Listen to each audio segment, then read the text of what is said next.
भाजपा के विधायक गणेश नायक ने 2 दिन पहले मनपा के अधिकारियों पर आरोप लगाया था कि 500 रुपए देकर एक वोटिंग लिस्ट में मतदाता सूची में से नाम को फेरबदल किया जाता है। अधिकारी कई लोग लालची में फिर से अपना जो पैसा लिया है वापस देना, जो कि एक वोट के लिए 500 रुपया ऐड करने की नाम डालने का, झूठा नाम डालने का 500 रुपया, ऐसा रेट मैं सुन रहा हूँ।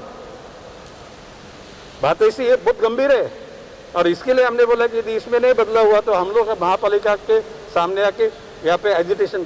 एनसीपी ने भाजपा पर पलटवार करते हुए कहा कि भाजपा ने खुद ही मतदाता सूची में छेड़छाड़ की है और उनकी तरफ किसी का ध्यान ना जाए, इसलिए उन्होंने ये आरोप लगाए हैं।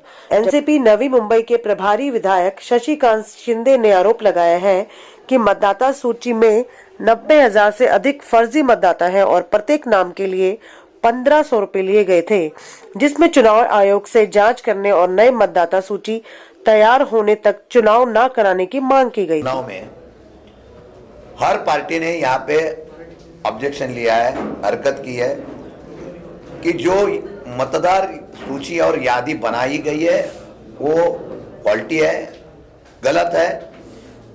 कल लास्ट डेट था, तभी 3,500 के ऊपर यहाँ पे लोगों ने ऑब्जेक्शन लिया है, हरकत ली है। मेरे ख्याल से मेरा आरोप है कि इस यादी में 90,000 के ऊपर बोगस वोटर्स है। हमने भी एक यंत्रणा लगाई थी जो कुछ वार्डों का सर्वे करने के लिए हम देखना चाहते थे कि उसमें सही बात क्या है। उसमें हमको भी ऐसा मालूम पड़ा है कि 750, 800, 1000 वोट बाहर के यहाँ ला गए, उस वार्ड में लाए जो वहाँ रहते नहीं है, दूसरे वार्ड में रहते हैं, और कुछ लोग यहाँ रहते हैं लेकिन उनको बाहर डाल दिया गया है। इसका 2 अर्थ होता है कि इसमें जो चुनाव लड़ने वाला होता है उसको ऐसा लगता है कि ये मेरे अपोजिशन में है।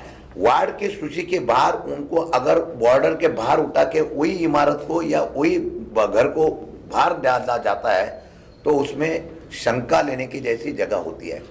आज हमारा ऐसा आरोप है कि इस दरमियान भाजपा ने भी, जैसे गणेश नाइक ने हो, आशीष शेलार ने हो, आरोप किया है कि इसमें सरकार और महानगर पालिका के अधिकारियों का हाथ है। हमारा भी आरोप ऐसा ही है कि वहाँ ये हम सरकार से बात करना चाहते हैं। अगर भाजपा, शिवसेना, राष्ट्रवादी कांग्रेस चारों पक्ष अगर बोलते हैं कि इस मतदार यादी को रीसर्वेक्षण करना चाहिए, जो गलत तरीके से हुआ है, जगह पे जाके नहीं हुआ है, ऑफिस में बैठ के ठप्पा लगा के हुआ है, उसको रीसर्वे करके जो वोटर प्रॉपर वहां है उनको ही वोटिंग का अधिकार मिलना चाहिए। गलत तरीके से अपने कोई लोगों को वहां पे घुसाने का काम होता है, उसके ऊपर इलेक्शन जीतने का कोई अगर ख्वाब देखता है तो उसको कामयाब नहीं होना चाहिए। इसलिए राज्य सरकार और निवडणूक आयोग ने उसके ऊपर ध्यान देना चाहिए। अगर हम लोग सब बोल रहे हैं कि इसको रीसर्वे करना चाहिए, तब तक इलेक्शन के बारे में सोचना चाहिए। अगर सरकार और ये इलेक्शन कमीशन अगर वो मानती है तो ठीक है, नहीं तो हम लोग उसको कोर्ट में न्याय मांगने की कोशिश करेंगे। हमारे पास प्रूफ बहुत है। जिस प्रूफ में अभी मैं एक एग्जांपल देना चाहता हूं। पिछले विधानसभा में जो हमारे कैंडिडेट थे गणेश शिंदे, वो कोपर खैराने में रहते हैं।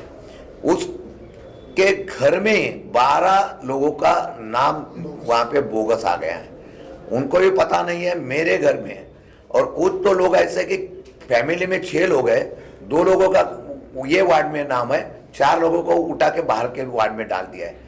अगर ये गलत तरीके से अगर सब हुआ है तो इलेक्शन इम्पार्शियल नहीं होगा।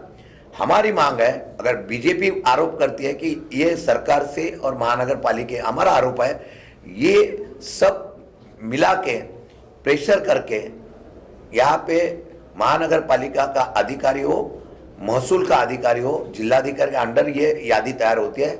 उन्होंने किसी ने उनको, मैं तो उनको 500 रुपए का उन्होंने आरोप किया, मैं तो बोल रहा हूँ कि 1,500 रुपये लेके नाम डालने का काम किया है। इनकी इंक्वायरी होना चाहिए।